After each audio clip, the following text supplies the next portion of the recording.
Good day, students! I am your mathematics teacher for today.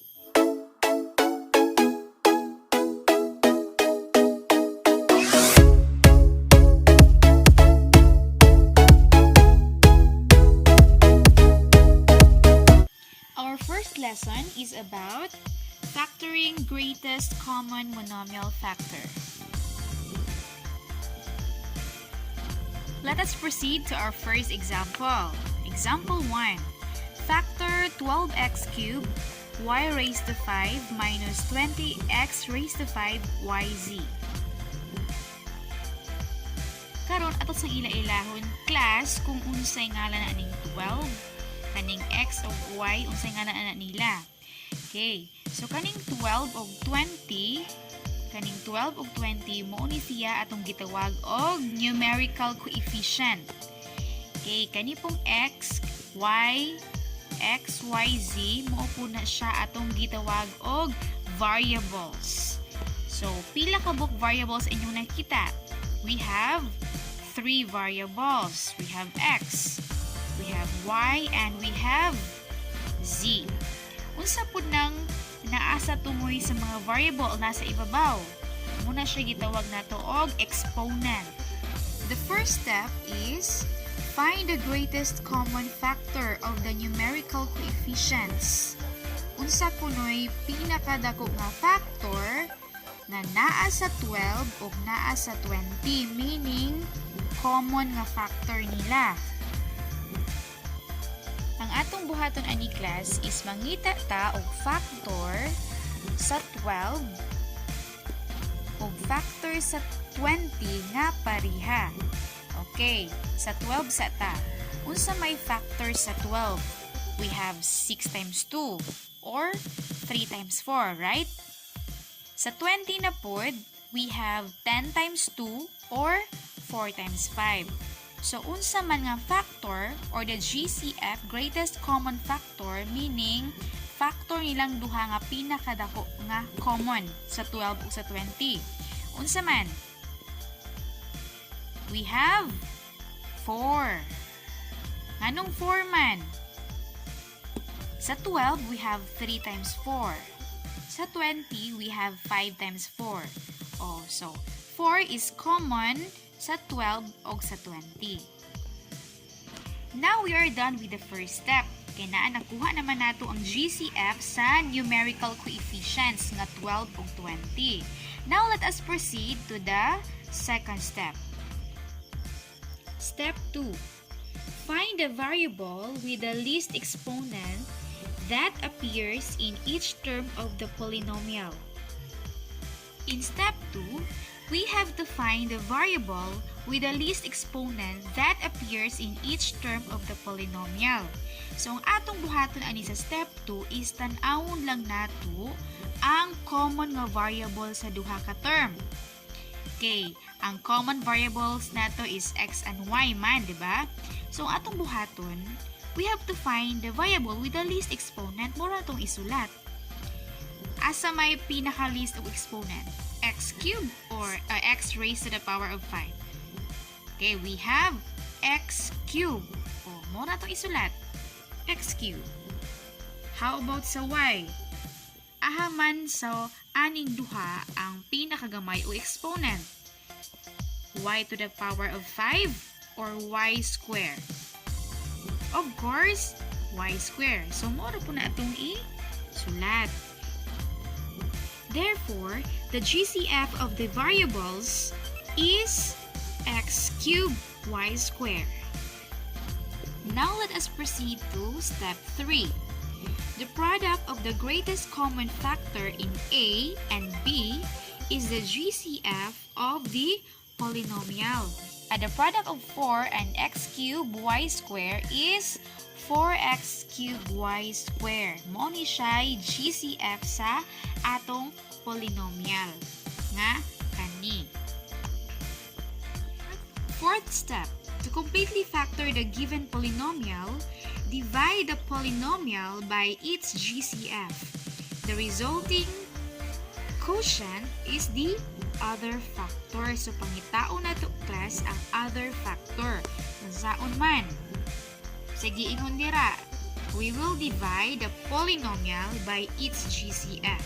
That means, kaning atong polynomial, i-divide nato ni sa GCF nga 4x cubed y squared. And atong i-divide ang polynomial nga 12x cubed y raised to 5 minus 20x raised to 5 y squared z sa atong GCF nga 4x cubed y squared. Okay, let's start. 12 divided by 4 equals 3. Next, x cubed divided by x cubed equals 1. And x cubed divided by x cubed equals 1. Pwede na siya dili i-sulat. So, cancel, cancel. Next, y raised to 5 divided by y squared. Unsa matong buhaton, ana?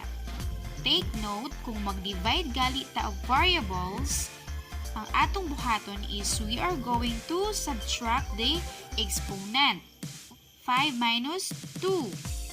So, unsa naman dayon ang exponent sa ato ang y? Y to the power of 3. Kay 5 minus 2 equals 3. So, ang quotient ani nilang duha is 3y cubed. Are we done? Not yet. Kay naapay other term. Okay. So, negative 20 divided by 4 equals negative 5. Nganong negative 5 man? Nganong dili man positive 5? When we multiply different signs, the answer is always negative. That is why negative ang sign sa ato ang 5. Next, x to the power of 5 divided by x cubed. Take note, unsa kay ito'y buhaton? Basta mag-divide ta og variables, subtract the exponent. Exponent nga 5 minusan o exponent nga 3. 5 minus 3 equals 2. So, the quotient is x squared. X squared. Y squared divided by y squared equals 1. Oh, so 1 naman na, dili na nato na i-sulat. Next, z. Wala man siya katugbang dira sa pika. So, unsa itong buhaton? Copy z. So, ato nang kopyahon ang z dira. So, the quotient is 3y cubed minus 5x squared z. Muna siya quotient sa pag-divide nato sa polynomial o sa GCF. Muna dahil ni siya ato ang other factor. Kaya atong first factor is 4x cubed y squared man. Muna atong GCF. So, na tayo? Other factor.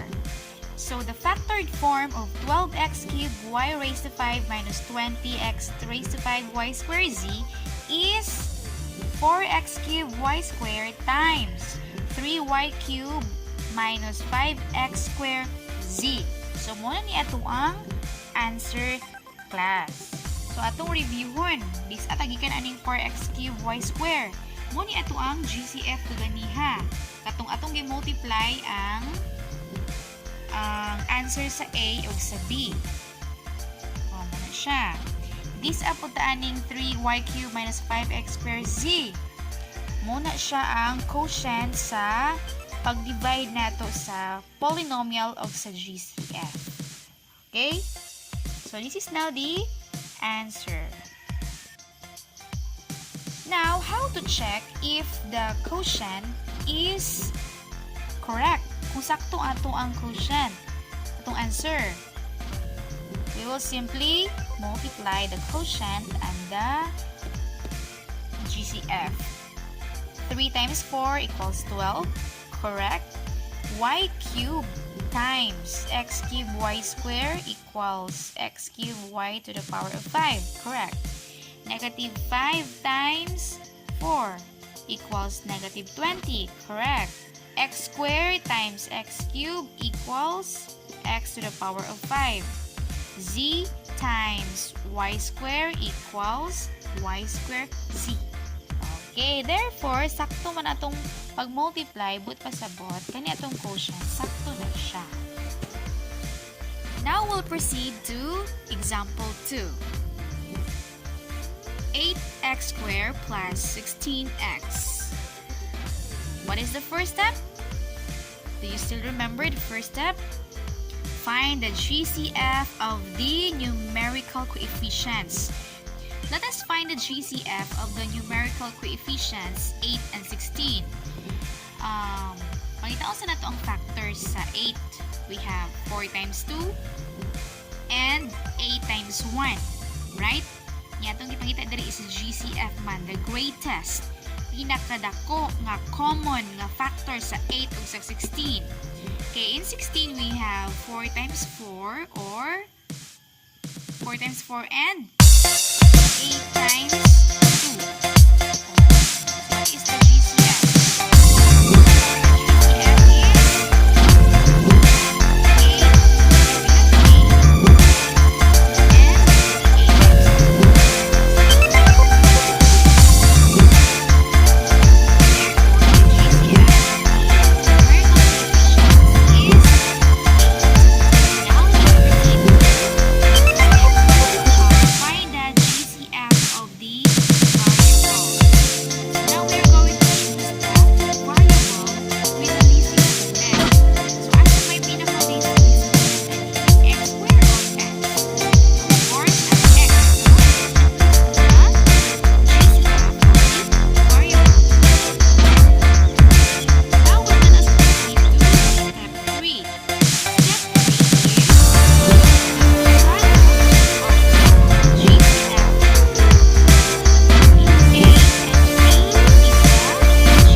is 1 ang answer, di na nato na siya isulat. X squared divided by x equals x. Nganong x man? Take note, if you are going to divide the variables, be sure to subtract the exponent. 2 minus 1, kay kaning x na siya exponent nga 1 dira, wala lang gisulat. So x squared divided by x equals x. Positive 16 divided by 8 equals positive 2. X divided by x equals 1. So, since 1 man ang answer set, x divided by x, pwede na kung dili nato siya i-sulat. Therefore, x plus 2 is the other factor. The factored form of 8x squared plus 16x is 8x times x plus 2. This is the final answer. Our second lesson is factoring difference of two squares. Now let us proceed to the first example. 4x squared minus 16. The first step at factoring this is to make sure that the expression is a difference between squares. So let us answer the questions. Are there only two terms? Yes, we have the 4x squared, the first term, and we have negative 16, the second term. Are both coefficients 4 and 16 perfect square? Yes. Notice 2 times 2 equals 4 and 4 times 4 equals 16. Are all the variables in the expression raised to an even power? Yes. There is only one variable, x, and it has a power of 2, which is even. Next question. Does one term have a positive coefficient and another term has a negative coefficient? Yes, the coefficient 4 is positive and the coefficient 16 is negative. Because yes was answered to each of the above questions, we all know that the expression is a difference between two squares. Now let us begin the factoring. The first step is we are going to find the square root of the first term. So, kwaon na to ang square root aning 4x squared. What is the square root of 4? The square root of 4 is 2. 2 times 2 equals 4. So, ang kaning 2, ato siyang ibutang sa left side sa parentheses. So, tagsa jud ni sila. Tagsa silag parentheses. How about the square root of x squared? We have x. So, x times x equals x squared. So, tagsa po sila. Tapad sa 2. Now, we are going to find the square root of the second term, which is negative 16. What is the square root of negative 16? The answer is 4. But, what we are going to do if the sign is negative? So, we will write 4 in each parenthesis with different sign. Now, the result is 2 parentheses nga atong-ato siyang i-multiply. Ang mugawas is the original expression. The factored form of 4x squared minus 16 is 2x plus 4 times 2x minus 4. And this is the answer. Now let's proceed to second example. Negative 9 plus j to the power of 4. This is different from the first example. Why? In the first example, our first term is positive and our second term is negative. In our second example, the first term is negative and the second term is positive. What we are going to do now? Ang atong butahaton class is ato na siyang i-switch. Bot pasabot, ang kaning j to the power of 4 mo na siya ang mahimo natong first term o kaning negative 9 mo na mahimo natong second term.